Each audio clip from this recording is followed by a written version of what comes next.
Hello everyone, DJ here from Woody's Custom Saddles in Claresholm, Alberta.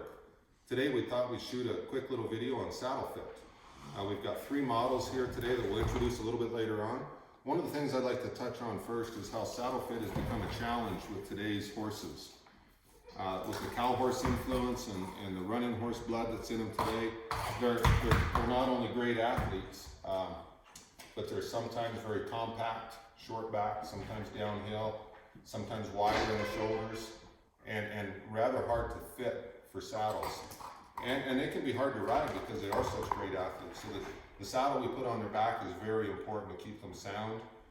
And if we look at how genetics have changed, they certainly have over my lifetime in the last 30 or 40 years.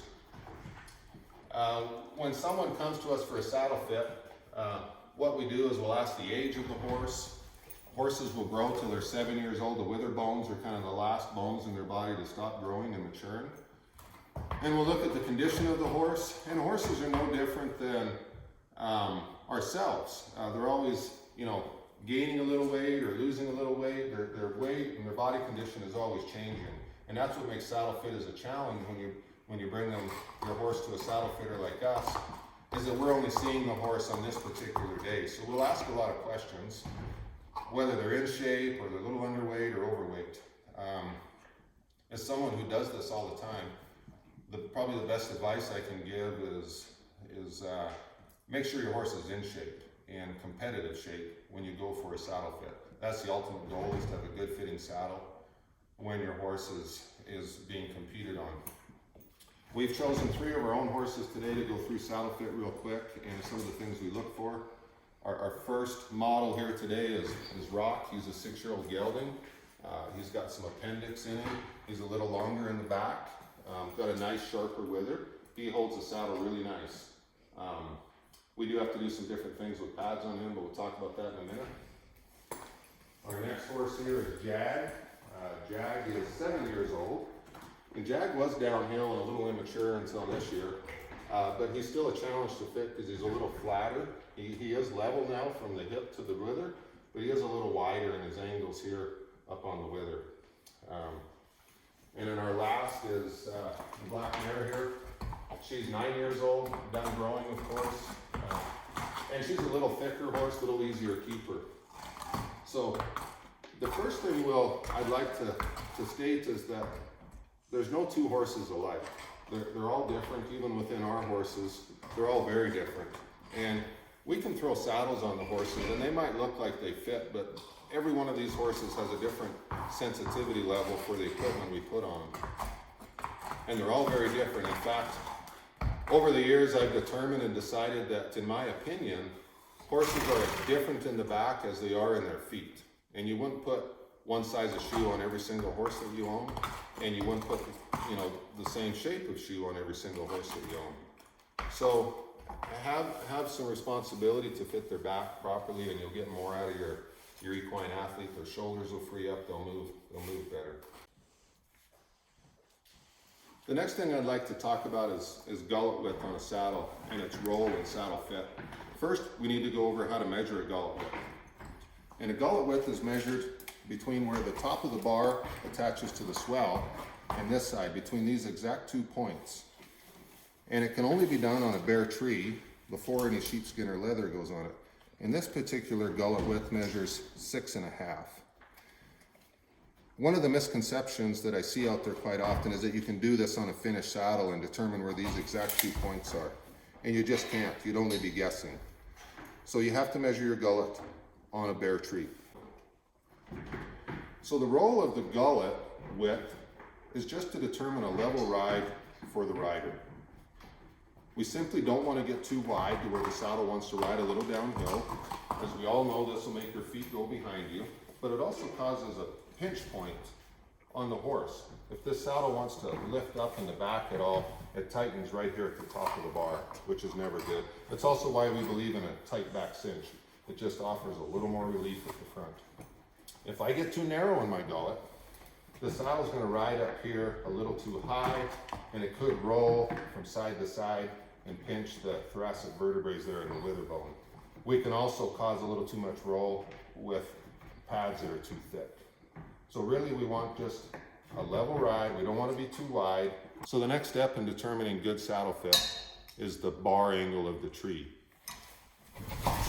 If we grab a tree, the bar angle would be the angle in which this bar is attached to the swell, and this can be more straight up and down or flatter. Now, that needs to line up nice and flat with the horse, and each horse has different angles here. And what happens if this is the onside of the horse's back and my bar is sitting there a little too steep, I won't have good distribution of pressure. But this saddle will also roll when you're turning a circle or loping circles till it flattens out on one side. And then on the off side, it actually digs in more into the top of the rib cage when that saddle rolls. Your saddle horn will only move about an inch, but it can cause a lot of pressure down here. I'll show you with the tree. If I were to put sheepskin on this tree and leather and everything, this tree sits there nice and level, it's going to look like it fits really well. There's no bridging or anything like that. Your feet aren't going to fall behind you. But in all reality, this bar angle is too steep for this horse. I've purposely chosen a tree that is too steep. And if we get closer with the camera here, you'll see that we're only using, we've got a gap here where I can get my fingers underneath the bar. And if we shoot the offside here, you'll see that maybe we're only using 60 to 50% of the bar over here on the offside. Now what'll happen in the middle of a run, in a barrel run on the back side of the barrel, or if you're roping steers, this saddle will roll till it flattens out on one side. And it'll roll this way till it flattens out, and then we cause too much pressure here. And if you're big, and then you end up over cinching to eliminate this roll. If you've got too much pad, you'll cause even more roll. So in my opinion, bar angle is probably the most important part of saddle fit, yet it's one of the least talked about elements of saddle fit within the industry today. So now I've grabbed a tree with a flatter bar angle that will fit this horse better. I've left the gullet width the same, but I've made the spread at the bottom a little wider, or this angle a little flatter. This will eliminate a lot of the roll on this saddle for the horse, but still allow the saddle to ride level. So the horse is standing nice and square and flat, which gives us a chance to see the fit. And you can see it's just, it fits a lot better. We'll go ahead and fit the black mare real quick. Even though she's a bigger mare, she's a bigger bodied mare, her angles are a little straighter than Jag here.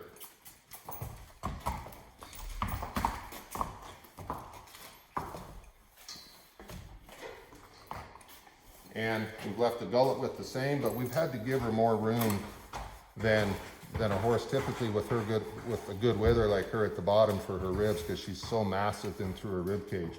So she gets a little flatter bar angle as well, just due to the size of that. Just more room to hold air and breathe.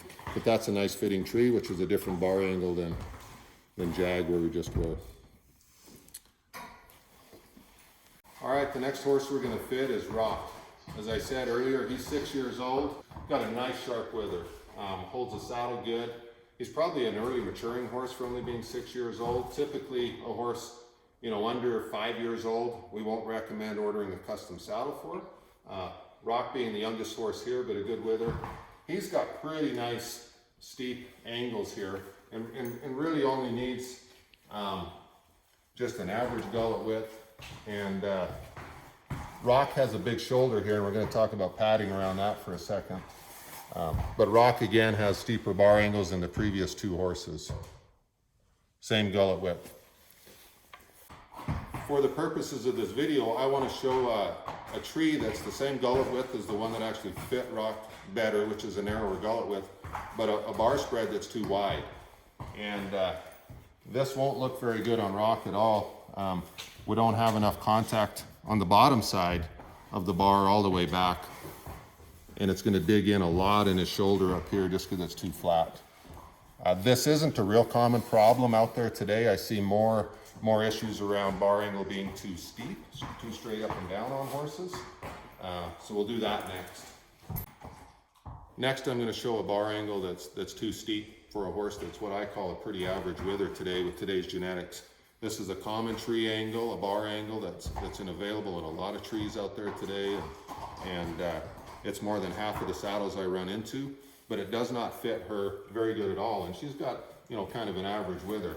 So this is going to sit there too steep, and for a big guy like me, I need a pretty good saddle fit, or I'm causing too many pounds per square inch. We've only got contact on the bottom half of the bar here, and I can get my fingers under too far. There's no bridging or anything like that, but again, this saddle's gonna roll. There's a good picture to show you there's too much of the bar showing. And this saddle will roll till it flattens out on one side, and it'll dig in too much at the top of the rib cage here, and it'll roll there till it flattens out, and it digs too much on the offside.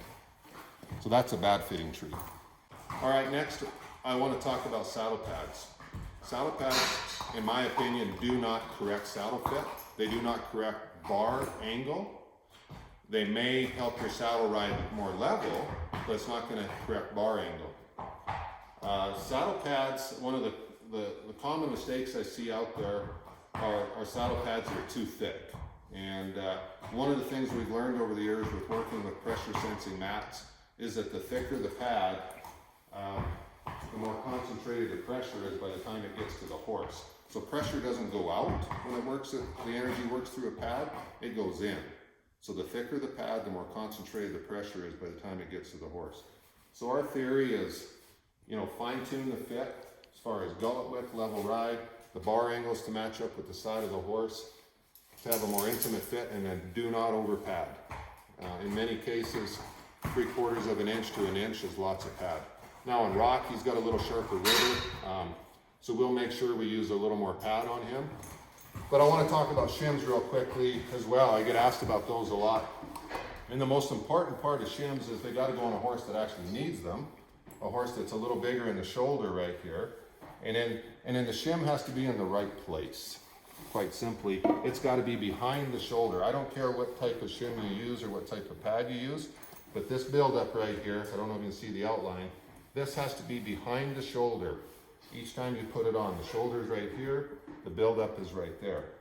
Don't put the pad on where it looks good on the horse, put it where it belongs. So it takes a little responsibility each time you saddle your horse. And then I'm gonna saddle the horse where I would normally saddle it, and hopefully this tree would be, or the saddle would cinch up right there, and we'd have quite a bit of relief at the front because of the buildup, allowing that shoulder to free up in the turns and in the run.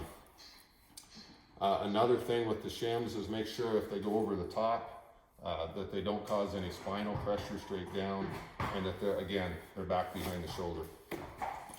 The only other thing I'd mention with pads is replace them sooner than later. I know they're a lot of money these days, and we like to use them for a long time, but it's very underrated, and it's very an important part and important element of saddle fit.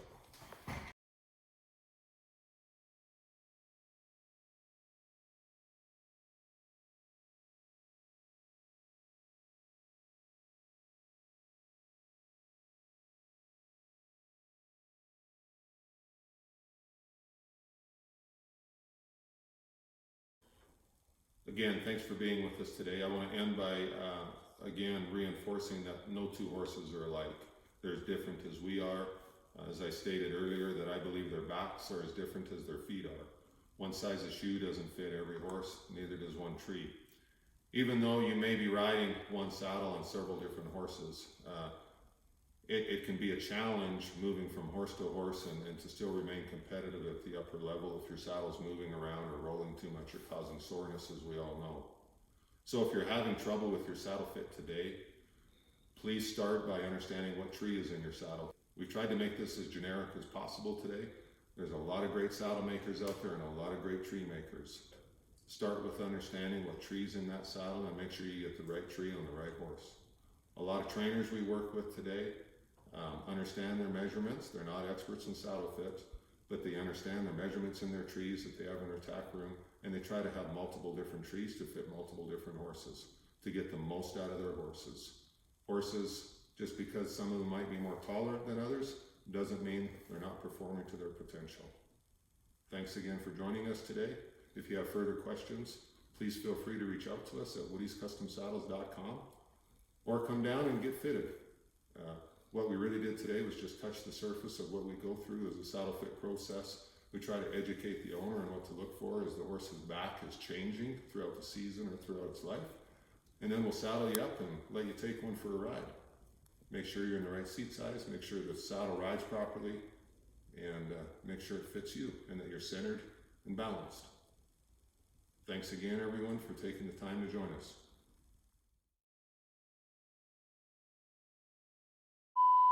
Ooh, Jack. If my hands are a little too steep, the saddle's going to roll until it I want to thank everybody for watching today and taking the time to be with us. Start over. Let me stand by Jack.